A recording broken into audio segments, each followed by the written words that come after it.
Сәлеметсіздер ма? Мергендер белгісіндегі жандарға ақпан айына тару болжам. Бірінші пятерка пентакль түсіп тұр, кішкене кризисный уақыт сіздерге ақпан айы.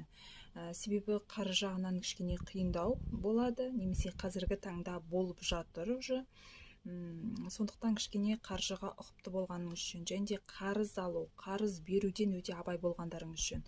Қарыздың қайтуы немесе өзіңіздің қайтаруыңыз қиындап кетуі мүмкін.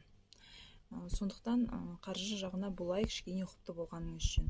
Және де жаңадан ұсыныстар алуыңыз мүмкін, жұмысқа байланысты, немесе басы бос мергендер үшін отбасын құруға, қыз бен жігіт болып жүруге деген сияқты жаңа ұсыныстар түсуі мүмкін. Ал екінші жартыңызбен ренжісіп сөйлеспей жүрген